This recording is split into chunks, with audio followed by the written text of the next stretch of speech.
इस कथा के दो प्रभाव, एक आध्यात्मिक प्रभाव और एक आदि भौतिक प्रभाव। आध्यात्मिक प्रभाव दो चार पंक्तियां मैं आपके समक्ष रखता हूं जो गोस्वामी तुलसीदास जी ने लिखी, और आदि भौतिक प्रभाव की विस्तृत चर्चा हम लोग करेंगे।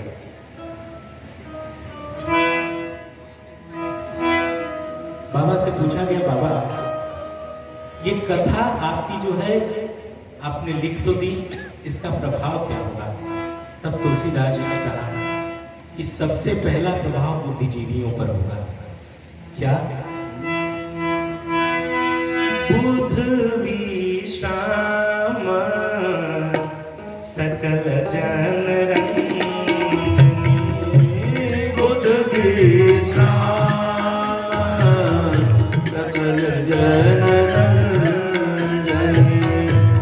बुध विश्राम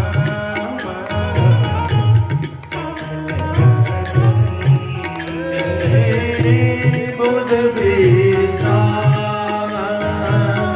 सकल जन रंजनी, राम कथा कही कलुष विभंजनी,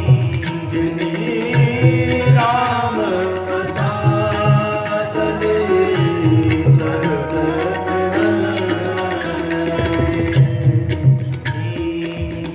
बुध विश्राम सकल जन रंजनी, बुध विश्राम सकल जन रंजनी, राम कथा कही कलुष विभंजनी, राम कथा कली कल्प गायन मेरा सारा है ना, राग तो हम राग बदल देंगे। हम अभी आ रहे थे रास्ते में तो भैया बताए कि यहाँ के लोग संगीत के बड़े प्रेमी हैं। हमने एक नया प्रयोग किया है, जितनी भी चीजें गाएंगे विशुद्ध शास्त्रीय संगीत में। इस समय की रागों में हमने पूरा माला सजा के लाई है आपको पहनाने के लिए। ना पसंद आए तो राग बदल देंगे। बाबा तुलसीदास जी से पूछा गया, बाबा क्या करेगी कथा? बाबा ने कहा बुध विश्राम, सबसे पहला काम बुद्धिजीवियों को विश्राम दी। आप सोचेंगे इसमें बड़ा क्या है? यही तो बहुत बड़ा है। जो बुद्धिजीवी हैं, आप अपनी नजर से इस समाज में देखिए, जो समाज के का प्रबुद्ध वर्ग है, जो बुद्धिजीवी हैं, जो समाज में श्रीमंत हैं, आप उनके पास 10 मिनट बैठ के देखिए और उनका हाल चाल पूछिए। आनंद है? इतनी लंबी सूची निकालेंगे कि ये चिंता है, ये चिंता है, ऐसा करना है, ऐसा करना है, ये काम है, इधर जाना है, इतनी लंबी सूची। और जो प्रबुद्ध नहीं है, जो मजदूर वर्ग है, जो अनपढ़ है, जिनकी रोजी रोटी सुबह गए मजदूरी किए और शाम को जो उससे आए हुए उससे उदर पोषण किया और सो रहे, उनके पास जाके पूछिए प्रसन्न हो? हाँ भैया आनंद में है। ये हमारा अनुभव है, सुनी सुनाई बात नहीं है। प्रबुद्ध चिंतित है। क्यों? क्योंकि उसको लगता है कि हम सब कर लेंगे। हम जनरेटर के पास खड़े होकर तेल नहीं भरवाएंगे तो तेल नहीं भराएगा। हम व्यवस्था नहीं देखेंगे तो व्यवस्था नहीं होगी। हम ये काम नहीं करेंगे, इसी चक्कर में इतना लंबा जाल बुना जाता है और अंत उसी जाल में फंस के हो जाता है। तो इस प्रबुद्ध वर्ग के लिए अब रोग है तो उपचार भी चाहिए। अब दुनिया में सब तरह की दवा है, लेकिन टेंशन की कौन दवा है? टेंशन से बीपी हो जाएगी, बीपी की दवा है, लेकिन टेंशन की कोई दवा नहीं है। तो टेंशन की दवा बाबा गोस्वामी तुलसीदास जी प्रस्तुत करते हैं कि बुध विश्राम सकल जन रंजन। जो बुद्धिजीवी हैं उनके अतिरिक्त उनको विश्राम मिला कि मन को रंजन हुआ, लेकिन अन्य जन जो है उनके मन का भी रंजन होगा इस कथा को सुन के। अब आप बताइए, ये इतना सहज है श्री रामचरितमानस जी का पठन पाठन अध्ययन जप पूजन। हमारे यहाँ कोई भी कार्य होता है तो क्या कहते हैं, अरे पहले मानस जी का पाठ हो जाए, फिर बात ना कुछ हुई 2 घंटा लगी सुंदरकांड जी का पाठ करा ले।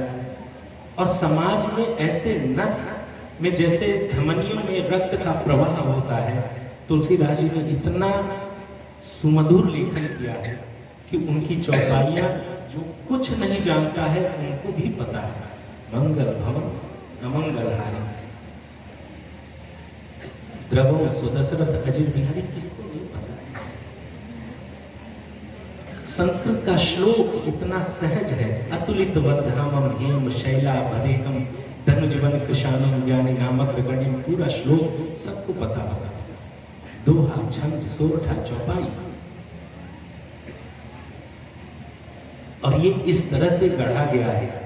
आप श्री रामचरितमानस जी को पढ़ते हैं, गोस्वामी तुलसीदास जी की अन्य रचनाएं उठाइए, कभी कवितावली जी को उठाइए या दोहावली जी को उठाइए, ऊपर रागों का नाम दिया है। आप किस राग में किस पद को गाएं तो अच्छा लगेगा। अभी हमारे यहाँ इस पर भी रिसर्च चल रही है, 1-2 साल में उस पर उसका सबमिशन होगा, तो कभी फिर बैठेंगे तो इस पर बात होगी कि क्या आउटपुट निकलता है। अभी तक जहां तक उसका विश्लेषण और निष्कर्षण है कि वो राग और आज के रागों में थोड़ा फर्क है। तुलसीदास जी बताते हैं कि बुध विश्राम सकल जन रंजन, राम कथा कलि कलुष विभंजन। कलयुग के पापों का विभंजन करने वाली, विभंजन अर्थात इतना छोटा छोटा टुकड़ा में काट दिया कि दोबारा जुड़ी न पावे। ये आध्यात्मिक प्रभाव है। लिखते हैं जो भाव से पार जाना चाहता है उसके लिए ये दृढ़ नाव है। ये तुलसीदास जी की लेखनी बोल रही है, ये आध्यात्मिक प्रभाव है। अब आध्यात्मिक प्रभाव से हम आदि भौतिक प्रभाव की ओर जब चलते हैं, जब इस समाज का युवा तर्क करता है कि कथा हम क्यों सुने,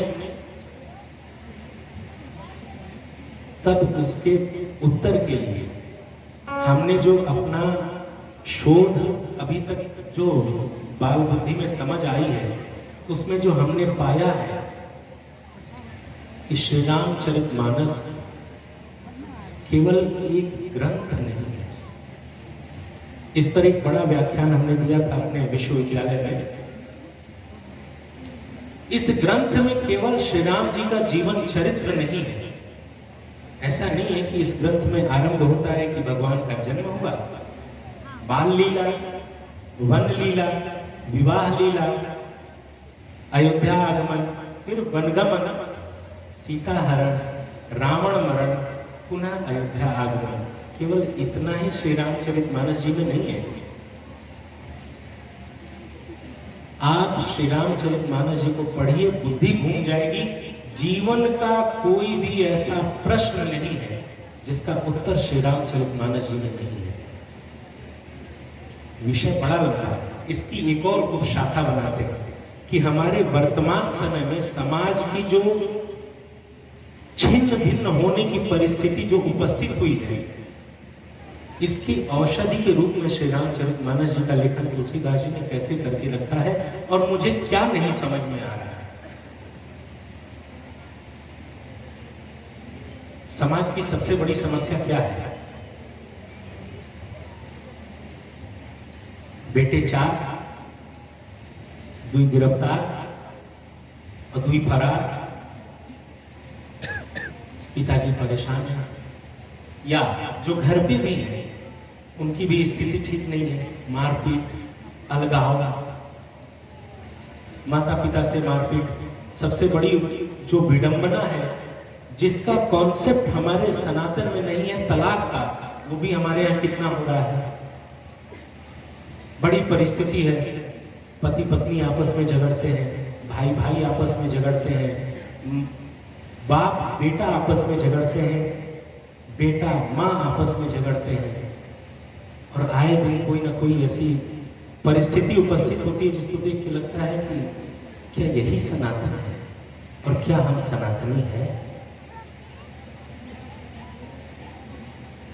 जब श्री रामचरितमानस जी की रचना बाबा ने आरंभ की और जब राम जी का चरित्र आरंभ किया, तो राम जी का चरित्र आरंभ करते हुए गोस्वामी तुलसीदास जी ने एक बड़ी क्रांतिकारी पंक्ति रखी,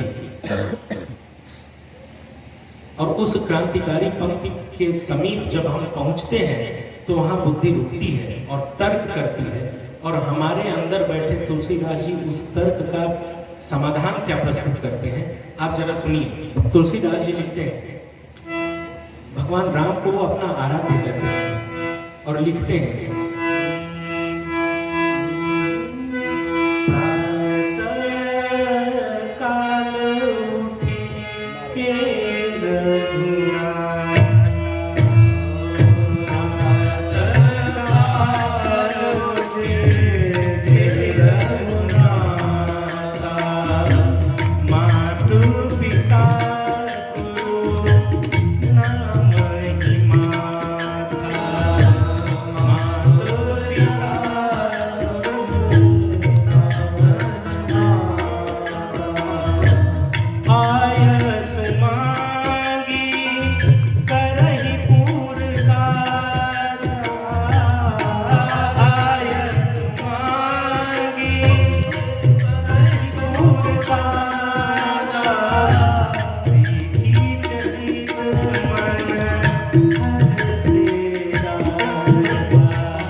गोस्वामी तुलसीदास जी श्री रामचरितमानस जी को अपना इष्ट कहते हैं, पर ब्रह्म परमात्मा, उन्हीं के लिए कहते हैं रोम रोम प्रतिला गई कोटि कोटि ब्रह्मांड, जिनके एक एक रोए में करोड़ों करोड़ों ब्रह्मांड हैं, जिनकी पलकों के विलास से एक ब्रह्मांड में घटनाएं घटित हो जाती हैं, ऐसे पर ब्रह्म परमात्मा भगवान श्री राम जब जन्म लेते हैं, एक पृथ्वी, एक ब्रह्मांड का एक ग्रह पृथ्वी, और इस ग्रह पृथ्वी के एक छोटे से टुकड़े कौशल के राजा महाराज दशरथ जी के यहाँ जन्म लेके आते हैं। अब सोचिए महाराज दशरथ कहाँ और परम ब्रह्म परमात्मा कहाँ। लेकिन तुलसीदास जी लिखते हैं बाल लीला में कि क्या, कि प्रातः काल जब उठते हैं भगवान श्री राम, तो माँ, पिता, गुरु तीनों को शीश झुकाते हैं। तर्क बुद्धि यहां रुकती है कि जिसको बाबा परब्रह्म परमात्मा कहते हैं, जिसके लिए इतने बड़े बड़े संबोधन उद्बोधन लिखते हैं, उस परब्रह्म परमात्मा को, उस परम शक्तिशाली तत्व को यहां लिखते हैं कि वो अपने माता पिता और गुरु, जो कि एक ब्रह्मांड की, एक पृथ्वी के एक जीव हैं, उनके सामने झुकाते हैं। तो हमारे मन के तुलसीदास जी कहते हैं, बेटा वो परब्रह्म परमात्मा है। मैं पुनः रेखांकित कर रहा हूं इस समाज के लिए, और इस जो हमारे समक्ष दर्शकगण हैं, इनमें छोटे बच्चे भी बहुत हैं, हमारी बहनें भी बहुत हैं, सब लोग सुने और इस रेखांकन को सुने। क्या तर्क है? तुलसीदास जी कहते हैं कि बेटा वो परब्रह्म परमात्मा है, ये भी सत्य है। उनसे बड़ा कोई देवी देवता या कुछ भी नहीं है, ये भी सत्य है। उनके एक शरीर में करोड़ों रोए और एक रोए में करोड़ों ब्रह्मांड है, ये भी सत्य है। उनकी इच्छा के बिना ब्रह्मांड में घटनाएं नहीं घटित होती हैं, ये भी सत्य है। और जब वो घटनाएं घटने वाली होती हैं तो उनके पलकों के विलास से वो घटनाएं घटित हो जाती हैं, ये भी सत्य है। लेकिन ये भी सत्य है कि अगर वो अपने अवतार लेके आए हैं और किसी को भी माता और पिता के रूप में स्वीकार किए हैं, तो परब्रह्म परमात्मा वहां बच्चा बना है तो छोटा होगा और माँ बाप सदैव बड़े होंगे। राम है लेकिन उनको यहाँ झुकना पड़ेगा। इसलिए बाबा लिखते हैं, प्रातः काल उठ के रघुनाथा, मात पिता और गुरु नाम ही माथा। मैं यही वक्तव्य जब दिया, अपने वहां गुरु जी हमारे समक्ष बैठे थे, तो बाद में उन्होंने हमको इस पर समझाया। उनका जो विश्लेषण था अब आपके समक्ष रखते हैं। गुरु जी ने कहा, बेटा माता पिता और गुरु को प्रणाम करना, तुलसीदास जी ने जो लिखा ये छोटी घटना नहीं लिखी है। जो तुम्हारा विश्लेषण था कि परब्रह्म परमात्मा झुके वो तो ठीक है, लेकिन समाज का हर बच्चा अपने माँ बाप के समक्ष नित्य प्रति झुकने लगेगा और अपने दिनचर्या का आरंभन माँ बाप के प्रणाम से करेगा, उसी दिन से समाज में जो बिखराव की स्थिति वो समाप्त होने की हो जाएगी। अब इसका वैज्ञानिक प्रमाण लीजिए। माँ बाप के समक्ष झुकना है तो नित्य प्रति झुकते रहेंगे, उनको प्रणाम करते रहेंगे तो उनके मुख से आशीर्वाद निकलेगा। और जब हमारा शीश झुकेगा, दूसरी बात प्रणाम करने की जो है, शीश झुकाना नहीं है, प्रणाम चरण स्पर्श करके करना है। ये भी स्थिति आजकल बिगड़ रही है कि लोग घुटना छूते हैं, घुटने के ऊपर भी छू लेते हैं, बस काम निकल जाता है। गलत बात है। यदि आप किसी को भी प्रणाम कर रहे हैं तो अपने हाथ के नाखून जहां चिपके हैं उस मांस, मतलब नाखून और मांस जहां चिपका है, उसको प्रणम्य व्यक्ति के पैर के अंगूठे के नाखून और मांस का जो चिपकन का स्थान है उसको स्पर्श करिए। कारण ट्रिनिटी कॉलेज ऑफ लंदन, वहां का रिसर्च है तरंग विज्ञान का, कि प्रत्येक मनुष्य के पैर के अंगूठे से उसके अच्छे गुण हमेशा हमेशा तरंग रूप में तरंगित होते रहते हैं। और आपके शरीर में जो सबसे ग्राह्य स्थान होता है, जिसके पास कुछ ग्रहण करने की क्षमता होती है, वो आपके हाथ के नाखून और मांस के चिपकन का स्थान है। कितना बड़ा विज्ञान हमारे सनातन में है। तो आप ध्यान रखिए, मैं आप जरा विश्लेषण करके देखिएगा, आप जिसका प्रणाम निरंतर करते रहे, 2 साल 3 साल के बाद उनके कुछ गुण अपने आप अंदर आने लगते हैं। हमारे यहाँ संगीत में कहा जाता है, शिष्य गुरु की तरह गाने लगे तो उसकी सफलता है। वो हमारे यहाँ संगीत में, और संगीत में जो वास्तविक शिक्षा होती है उसमें बहुत सिखाया नहीं जाता है। शिष्य गुरु के साथ रहता है और हमेशा हमेशा उसको प्रणाम ही करना होता है, और उसके अच्छे गुण, गुरु के अच्छे गुण शिष्य में उतरने लगते हैं।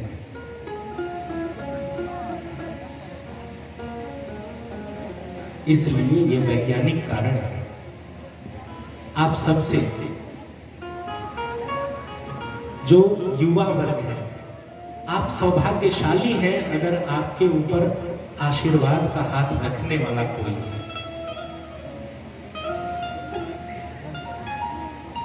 आप रास्ते में जा रहे हैं, अभी गर्मी का दिन आ रहा है, जब पेड़ की छाया नहीं होती है और दोपहरी होती है, चिलचिलाहट धूप की होती है, तो कितना मन व्यथित होता है। लगता है कि कहीं छाया मिल जाती है, थोड़ा शीतल जल मिल जाता है तो कितना अच्छा होता है। इस जीवन की जो दोपहरी है, जिसमें चिलचिलाहट धूप की इस समाज के द्वारा प्रस्तुत की गई है, इस समाज की चिलचिलाहट भरी गर्मी से अगर आपके ऊपर आपके माता पिता, गुरु या अन्य श्रेष्ठ जन अपने हाथ की छत्र छाया रखते हैं और अपने आशीर्वाद का अमृत आपके मुख में डालते हैं, आपको अभिसिंचित करते हैं, तो आप सौभाग्यशाली हैं। ये जब नहीं होगा ना तो रोने से भी नहीं मिलेगा। इसलिए इस व्यासपीठ से मुझे ये लगता है कि हमारे आयोजकगण, ये पूरी संस्था, जितने लोग इतना श्रम कर रहे हैं, इनका श्रम फलीभूत हो जाएगा यदि आप लोग अपने माई बाप का प्रणाम करना शुरू कर देंगे। अब मेरा प्रणाम पूर्वक निवेदन है कि प्रणाम करिए चरण स्पर्श करके, रोज प्रातः।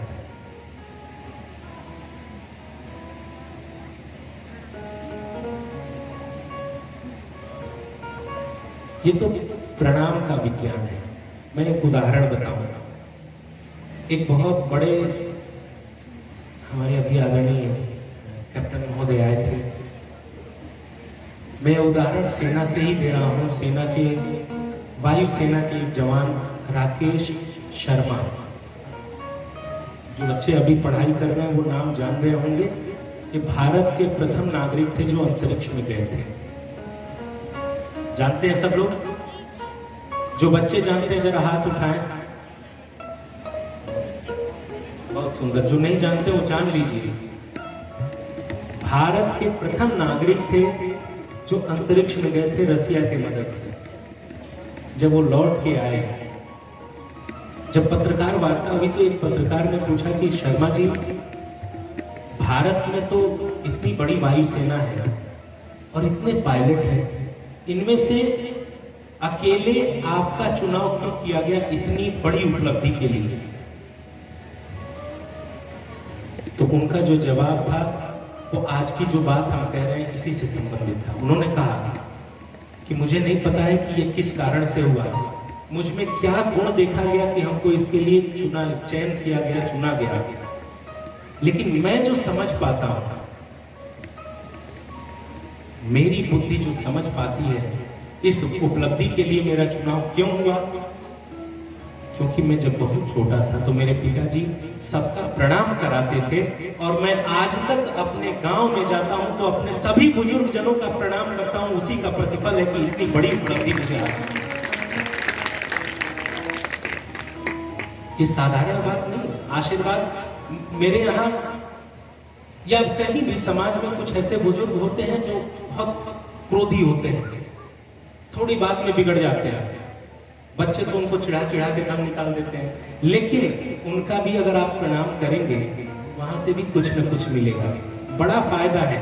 एक तो हमने जो बताया तरंग विज्ञान, दूसरा अगर मुख से आशीर्वाद देते हैं, तीसरा अगर उनके रोए आशीर्वाद देते हैं, आपको कितना प्रतिफल मिलेगा।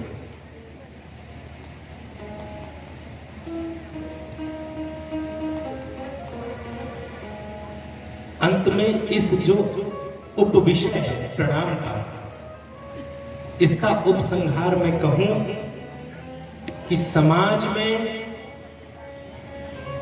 संस्कार का अगर महल खड़ा करना है, पुनः रेखांकित कर रहा हूं कि समाज में संस्कार का यदि महल खड़ा करना है तो उसकी सुदृढ़ नींव है अपने माता पिता और श्रेष्ठ जनों का प्रणाम करना।